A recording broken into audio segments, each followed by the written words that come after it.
Hey guys, how's it going? Hope you're doing well. My name is Crown, and today I'm going to read you some very interesting stories that I hope that you're gonna love. And now, without further ado, let's go! This happened around mid-2006. I was a low-level team leader in a tech consulting company.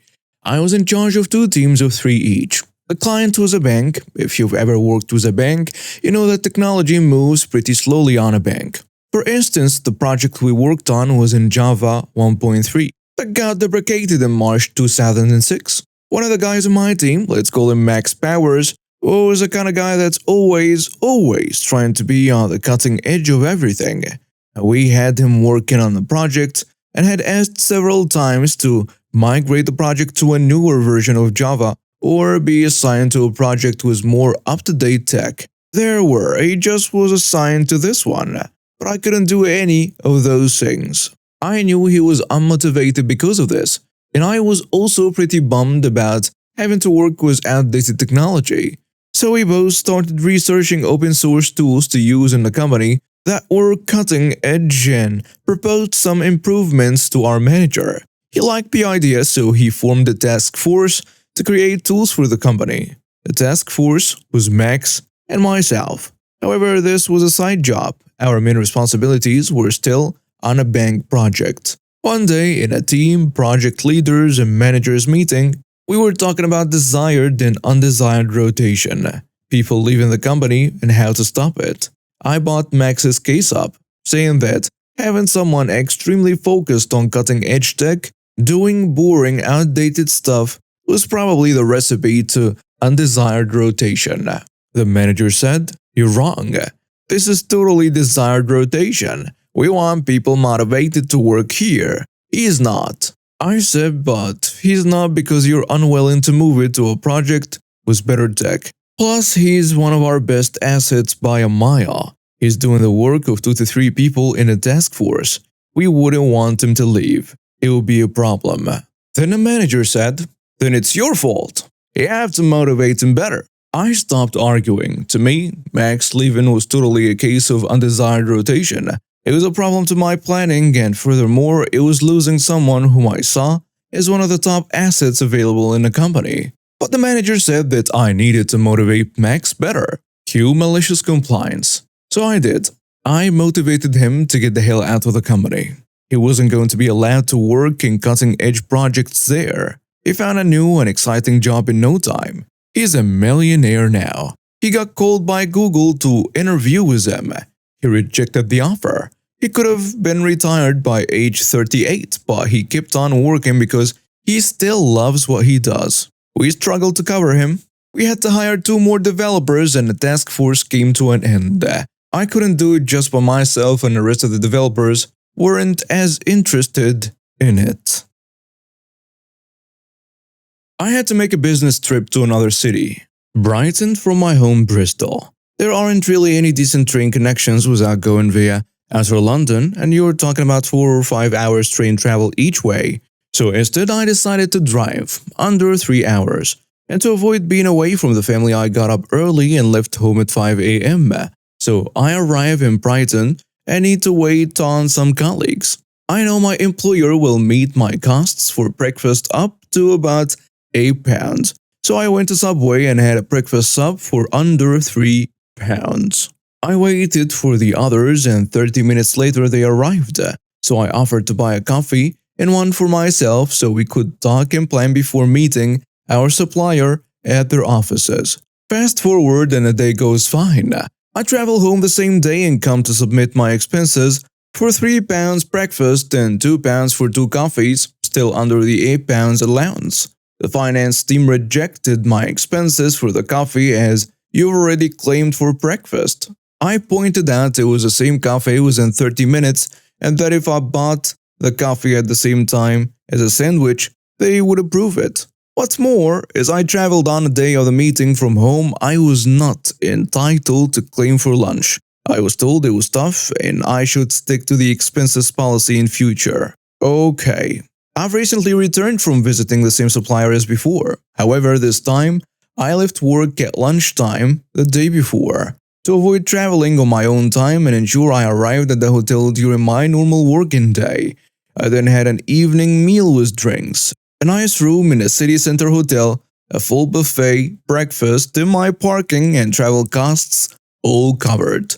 Since I traveled the day before, I am entitled to claim lunch, as I could not have taken a packed lunch from home, and lastly, since I arrived home after 8 p.m., I claimed not only for another evening meal on the way home, but I have a day of time off in Leo for the time spent traveling home. At least, I stuck to the expenses policy this time. It all started when I moved into my new house in what seemed like a peaceful neighborhood. The house was perfect for my family, with a spacious backyard for the kids to play in, and a detached garage where I could work on my projects. Little did I know my seemingly innocuous decision to live there would lead to a terrifying ordeal with my neighbor, a military collector who was a penchant for trouble. The first hint of trouble came a few weeks after we settled in. My neighbor, whom I will call Colonel Crackpot for the sake of the story, came knocking on my door one evening. He was a tall, imposing figure with a stern look that made me uneasy from the start. "Good evening," he started without a hint of warmth. "I couldn't help but notice that your garage encroaches on my property. You'll need to tear it down." I was taken aback. "I'm sorry, I think there must be some mistake. The property lines were clearly marked in the documents when I bought the house." Colonel Crackpot scoffed. "Those documents are wrong. I've lived here for years and I know where the real boundaries are. Mark my words, if you don't tear down that garage, you'll regret it." I tried to reason with him, suggesting we consult the city's property records or even hire a surveyor to settle the dispute, but he wouldn't have it. He stormed off, muttering threats under his breath. In the weeks that followed, Colonel Crackpot's harassment escalated. He would stand at the edge of his property glaring at my house at all hours. He left angry notes in my mailbox, each more threatening than the last. But the situation reached a breaking point one afternoon when I was in the backyard playing catch with my son. Colonel Crackpot appeared out of nowhere, brandishing what looked like an old military rifle. "I warned you about that garage," he shouted, his face red with rage. Fear gripped me. I grabbed my son and rushed inside, locking the doors. With my heart pounding, I called the police, but by the time they arrived, Colonel Crackpot had disappeared, and without evidence of this threat, they couldn't really arrest him. They advised me to stay safe and consider getting a restraining order. After that incident, I decided to take extra precautions. While Colonel Crackpot was away on a trip, I installed security cameras around my property. It was a decision that would later prove to be crucial. Colonel Crackpot returned a few days later, and it didn't take long for him to confront me again. This time he came to my doorstep, his eyes burning with anger. "This is your last warning. Tear down that garage, or I'll blow it up myself." I stood firm, though every fiber of my being wanted to shrink away. "Get off my property, or I'll have you arrested. Not for trespassing this time." He left with a snarl, but his threat hung in the air like a toxic cloud. I tried to convince myself that he was just bluffing, but the fear lingered. Then one night, the unimaginable happened. I was jolted awake by a deafening explosion. Panic set in as I heard screams from my children's rooms. I raced to check on them, finding them scared but unharmed. We rushed outside to discover the front of my garage blown to pieces. My car engulfed in flames. I called 911 in a daze. The firefighters arrived quickly, dousing the fire before it could spread to the house. When the police came to investigate, I told them about Colonel Crackpot's threats and his fascination with military weapons. They seemed skeptical until I remembered the security cameras. Sitting with an officer in my living room, we reviewed the footage. There, clear as day, was Colonel Crackpot sneaking out of his house and hurling something towards my garage before the explosion rocked the night. The officer immediately called for backup, and within minutes, the street was flooded with police cars. They arrested Colonel Crackpot in a dramatic fashion. The evidence was undeniable. He was charged with attempted murder, among other serious offenses. It was a relief to know he would be behind bars for a long time. The aftermath of that night was a whirlwind. My family was shaken, but we were alive and together. I had to deal with insurance claims, repairs, and a lingering trauma. but knowing that Colonel Crackpot could no longer harm us brought a measure of peace. Reflecting on the ordeal, I'm grateful for my decision to install those cameras. They not only proved Colonel Crackpot's guilt, but also protected my family from further harm. Years ago, my mother and I had just moved to a new dog-friendly apartment complex. We had two dogs. One was a Bichon Shih Tzu, and the other was a Terrier Poodle mix. Because of them, we were excited for the community dog park right next to our building. Also, to note, our whole building was filled with dog owners, each with dogs ranging from small to huge. Our apartment was on the first floor in the back of the building, all the way in the corner. It was a nice private area for us with how the apartments were situated. Since one of our dogs is a terrier, he can be a bit barky when we are not home. Though when we are home, we have a clicker to get his attention, which he has been trained to stop barking and come to whoever has a clicker. Due to our work hours, I was usually home in the morning and Mom was home in the afternoon, and leaving him alone for a few hours during the day. After a month of moving to our new apartment, we received a note on our door. It was from one of our neighbors. It stated, "Dear neighbor, I understand that you're new to this complex, but it is rude to allow your dog to park. It is ruining my sleep because I go to work and my job is extremely important. I don't care how you do it, but shut your dog up." My mom turned in the note right away to the leasing office as she wasn't sure what to do with it. That is when the office told us not to worry because he had done this to every dog owner in the building. They did ask us to see if we could find ways to calm him down when we were not home. So we did. We found out the kids of the neighborhood liked playing with a power station outside our apartment, and that is who he had been barking at. So we closed off that area for him when we went out and no one was home. We started playing calming music as a way to help as well. Another week goes by and this time we hear a knock at the door.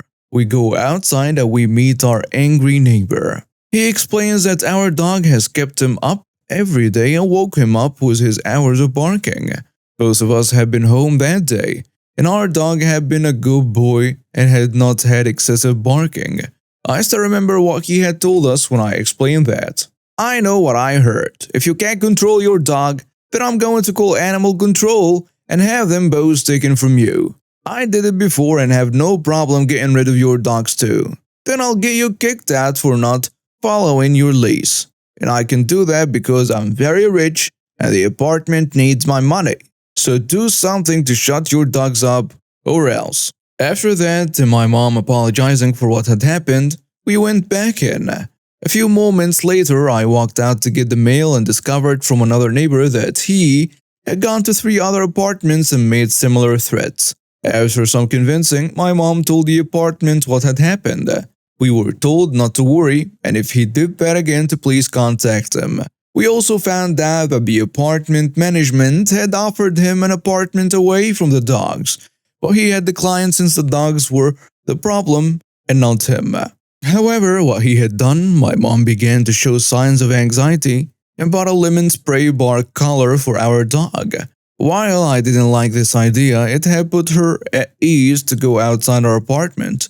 We made sure to only put it on him when we both were not home. A month went by peacefully, then once again we got a knock on our door. This time it was animal control. They had gotten an anonymous report of a dog being abused and neglected in our home. They explained that someone has said that our dogs were barking because of neglect. My mom invited the animal control lady inside and explained the situation.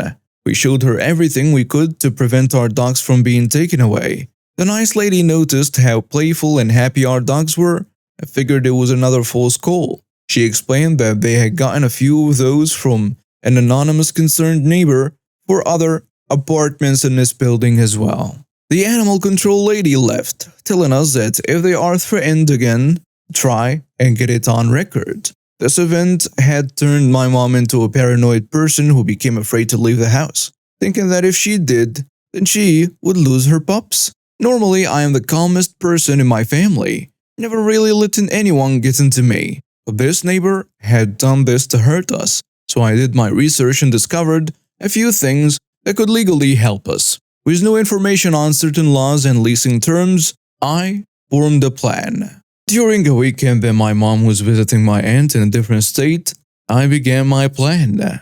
I started it by printing out a few things and then sat outside with my phone and a speaker. I began to play a video of a dog barking really loud. I had figured out which apartment was his thanks to a few neighbors who also were tired of being harassed. I sat there looking across the courtyard to where his apartment was. I waited with a huge smile on my face, and as I hoped for, he stormed out and headed over to where I was. I turned off my video and turned on my recorder without him noticing. His face is red with anger as he looks at me sitting there with a smile. "I'm sorry, can I help you?" I ask him. "Screw you, I told you what I will do to your family if you do not stop your idiot mutt from ruining my sleep. Now I'm going to get them taken from you and get you kicked out for not doing as I said. I gave you a chance. I hope when they take your dogs that they are killed and you and your mom live inside a cardboard box." I gave him a fake "oh dear" look and say, "So you're saying that I'm not allowed to make loud noises including my dogs barking between the hours of 7 a.m. and 11 p.m. and that I went against the law by doing so? You know you did. And you're telling me this from my Porsche at 2 p.m. in the afternoon? This won't be your Porsche once I tell the leasing office." "Oh noes. That is a very serious threat for my dogs and my family, isn't it?"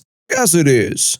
I give him a huge smile and turn off my recorder from my phone. The neighbor is confused now and I ask him to have a seat. I have a few things to show him. I pull out my papers and hand him the first one. It was the county's noise ordinance laws. In our county, a dog's bark was considered the same amount of sound as a loud appliance, so they can park between the hours of 7 a.m. and 11 p.m. Before he could talk, I pulled out another paper. This one states that it's against the leasing terms to threaten another neighbor, and after one warning that the apartment complex had the right to revoke their lease. He looks at me with an understanding of what he has done now. I silence him and pull out one last paper. This one was another leasing term I had found. This face after reading this one had made him turn white. This last one talked about how it was a complete violation of leasing terms to go onto other renters' property and threaten them or their property. This includes the renter's outdoor area. Those found guilty of this violation will have their lease revoked immediately and be forced to leave the apartment within a set time. The scared look on his face was priceless as I silently got up and walked back into my apartment. After he finally left, I called my leasing office and explained what had just happened and agreed to email the recording to them right away. A week later, my mom came home with some news that she had learned from the leasing office. The man had been evicted from his apartment and would be leaving later that week. I found out that my actions had caused the other dog owners of the building to come forward and admit what he had been doing to all of them. After that, there was never another complaint and I threw away the lemon spray collar. My mom still gets anxiety attacks once in a while, but has been getting help to ease those worries. As for me, I don't regret what I did. I just feel bad that it had come to this. As a preface, I work in the engineering department of a company that has a couple of manufacturing centers in town. As an office guy, my dress is office casual with my work badge on a janitor-style retracting keychain. Said work badge has a company logo written large with my name and photo on it.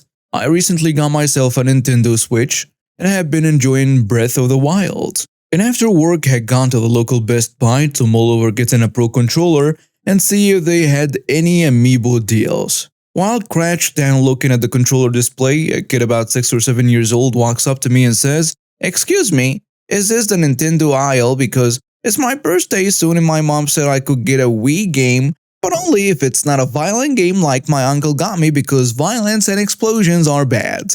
All in one breath. I let him know that it's the Nintendo aisle and point him at their Wii selection. Looked like maybe 2 games. I thought nothing of it. Little cute, excitable kid.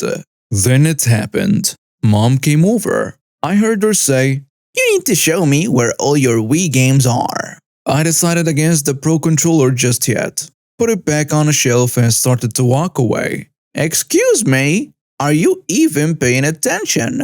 I turned to look at her and apologized. Oh, I'm sorry. I don't work here, but I think that rack where the boy is all the Wii games they have. Ah, you do work here. You helped my son and have a badge on. Ma'am, the badge is for the manufacturing company across town, and I'm just off work and late getting home. I started to walk away when she grabbed my arm and started screaming, I need a manager! Over and over while her kid is still enthralled in whatever Wii shovelware was still on the shelves. I had to twist my arm out of her hand and took a step back. By that point, 2 yellow-shirted security employees and a couple of blue shirts came up. She's going on about how I was going to get fired and had threatened her. One of the security guys got between us and the other pulled me aside to talk. Mike was cool as I gave him the quick rundown. The whole time I'm doing that, crazy lady keeps getting louder and more absurd. I was up to attacking her and her son just because he wanted a game. The other security guy finally told her to be quiet for a moment. They have been watching the cameras. That guy never touched you or your child and he doesn't work here. But he has a badge. He has to help us if he has a badge. It doesn't matter. Security guy Mike suggests that while she's distracted, I make my way out of the store and I take him up on the offer. I came in a week later to again ponder switch accessories, and as I'm walking in, there is security guy Mike and he has a flash of recognition. Hey, you have a badge, you gotta work here. We got a chuckle out of it, and then he said that she continued to argue with the other security guy for 10 minutes until they had to have her trespassed out by the cops, and that when the police showed up, one officer already knew her by name. P.S. I still haven't decided on the Pro Controller. Okay, I had forgotten all about this. I'm not sure if this does belong here, but my mom brought this up yesterday and I thought it would be a good story to share. A wholesome one. When I was a kid, I used to be really into dinosaurs. Like really into them. Knowing almost everything about my favorite ones and had high hopes of becoming a paleontologist. And yes, Jurassic Park, the first film, is still one of my favorite movies. Right next to the Ballad of Big Al. Yep, I'm a nerd. Anyway, when I was a kid, we went to visit my grandparents in another state and Grandma mentioned that a new museum had just opened near the city and Mom and Dad thought, why not? I was excited. My sister was okay with it since we were going to her favorite shop afterward. Now keep in mind I'm a 10-year-old girl over 5 feet and a bit baby face still. Also, the museum employees were in safari-style clothes. I remember that well because I thought they looked cool and like real paleontologists. I don't remember what I was wearing, but Mom said they were just plain clothes. The museum was awesome. They had real skeletons beside a painted version of the dinosaur on the wall and loads of information on each fossil and skeleton. I stood beside this kid younger than me and he was confused about this one pterosaur skeleton above us and he asked his mom what that bird was. When she didn't know, I told him all about this little pterosaur and what they like to eat. That they had feathers, their wing membrane being similar to bats and so on. He would have thought that I had told him all the secrets of the world with how wide his eyes were and this look of awe plastered on his face. He and I chatted for a long time as we walked around the museum and I answered all the questions he had about them. After a while, the mom said, "Wow, you know these creatures well. Thank you for taking the time to give us a tour." I smiled before Mom called me over and we went into the shop to look at the dino stuff they had. I vaguely remember this, but Mom helped to fill me in. She has a sharper memory than I do. According to Mom, the lady was checking out with her son and she started talking about me and how well I knew all about my job, saying that her son had so much fun and asked if the manager could give me a raise. The cashier asked who I was and after she described me, the cashier was confused. And that's when Mom stepped in and explained that I don't work here since I'm 10, but that I just love dinosaurs and love talking about them to anyone who wants to hear. The lady seemed embarrassed, but she was thankful to me nonetheless and asked my mom to tell me that for her. I was busy looking through the toys and wasn't listening to them. Her son waved goodbye to me as they walked out, and I waved back. Mom told me how proud she was and that I made a little boy's day. I left with a big smile and a stuffed velociraptor to commemorate the occasion. We are a mostly Hispanic family that lives in a modest middle-class neighborhood. Our teenage sons maintain our lawn and also our neighbor's lawn. She's a single mom, an ER nurse, and appreciates the help. The cast of the story includes Karen, our older son, 19, our younger son, 17, me, my husband, and bonus characters at the end. My sons had noticed a few times that there is a woman in a silver Lexus that rolls past our house a few times when they have been out there. She basically just pulls up in front of the house and idles in the middle of the street staring. Finally, one evening, we worked up the nerve to roll down the window and speak with them. The first time, Karen says, "Hello, I saw you boys doing the yard and wondered if you could do mine too." My older son asks her, "Possibly. Where do you live?" "I live in a 3 miles away, much more expensive neighborhood." I'm sorry ma'am, we don't have a truck and the lawn equipment won't fit in my car." "Oh, thank you. No problem. Bye." A couple of weeks later, Karen rolls up again. "Hello, I saw you boys doing the yards and wondered if you could do mine too." "I'm sorry ma'am, like we told you last time, we don't have a way to transport our lawn equipment. Also, this isn't really a business. We just do it in our spare time to help out." "Well, how did you get it all here?" My younger son says, "We live here, and we do our neighbor's yard as a favor." "You live here? Let me speak to your master." You mean our parents?" "No, your master, owner, boss, whatever." Younger son comes inside to get me and relays what's happening. I'm still a little disbelieving and think he surely misunderstood. Older son just ignores her while she waits and resumes yard work. "Hello, ma'am. How can I help you?" I ask her. "I need to talk to their owner." Points at my sons. "I am their mother. What is the issue?" "Who is their owner? I want to speak with them." "They don't work here, lady. This isn't a business. They are my sons." Karen still doesn't seem to understand that I'm the mistress of the house, also referred to in 22 as a homeowner. At this point, my husband, who is Caucasian, comes out of the house to see what's happening. Karen to my husband, "Sir, hi. I was wondering if you would allow your workers to come to my yard." Husband, who has not been apprised of what the hell is actually happening, but realizes something is definitely not right. "Hi, ma'am. These are my sons. They live here. Is something wrong?" Karen seems to finally realize what is happening and mumbles something of an apology to my husband only and gets back into her car and leaves. But wait, there is more. About an hour later, 2 police officers, 2 separate squad SUVs, show up at our door, lights flashing and weirdly parked blocking the street. My husband answers the door and the officer explains to him that they got a complaint that there was a burglary in progress. My older son provided them with her vehicle description and license plate. He was smart enough to note, sensing she would be trouble. The officers explained that they had gotten several neighborhood watch calls about her. Apparently, she often drives around our neighborhood trying to hire handymen, lawn workers for cheap. What a crazy lady. My best friend recommended Reddit to begin with and has suggested this subreddit, and even said I should have posted here first. I'm dividing the post into 2 halves to make it easier to read. My mother-in-law is insanely entitled, and my wife's enabling of her has made our marriage very hard at times. Mother-in-law has come to us for money a lot because she keeps spending herself into a hole since she's a hoarder and a shopaholic. Her house is full of garbage, junk, and unopened stuff she never uses. The house is rodent-infested too. She has 1 semi-clean room in the whole building, and it's the master bedroom. She's mocked it up like a little studio apartment with a futon to sleep on and use as a couch, an entertainment center with TV and streaming, and a makeshift kitchen consisting of the adjoining bathroom, a mini fridge, and a microwave.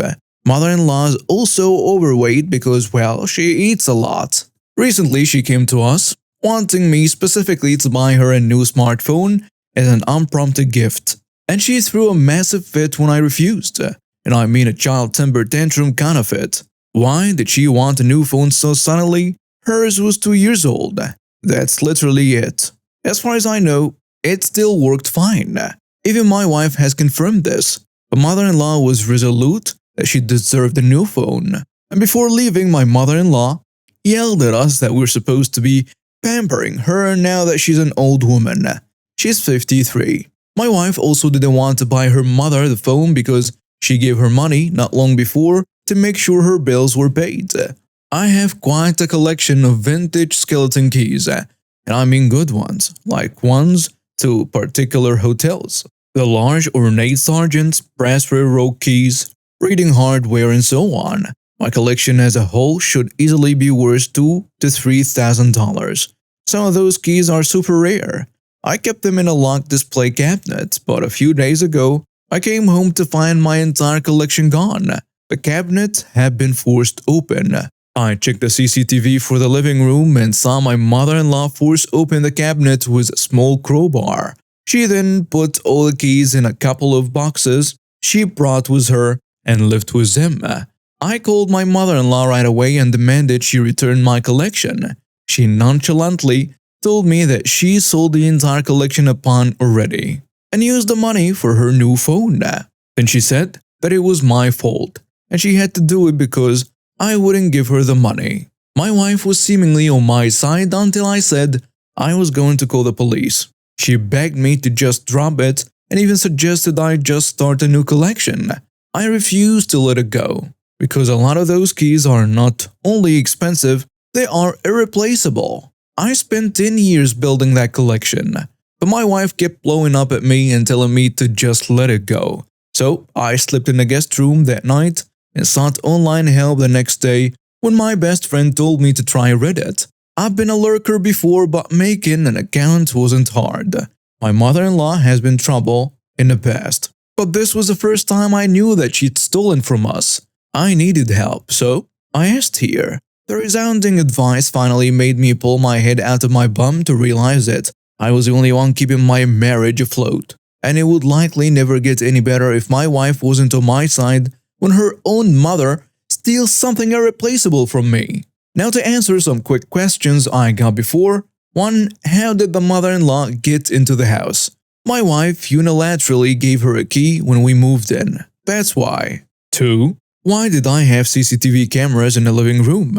Really? Wouldn't you have that if you had something valuable on display there? 3. Is mother-in-law on drugs? No idea, she's always been crazy. 4. Did mother-in-law steal from us before? Not that I have been able to tell. And I've checked everything I could think of. 5. What kind of phone did mother-in-law get? Not a clue, but probably one of the cheaper smartphones with the amount of money she got selling my stuff. Unless she's on a payment plan. 6. Did my wife use my money to placate her mother before? Yes, she did.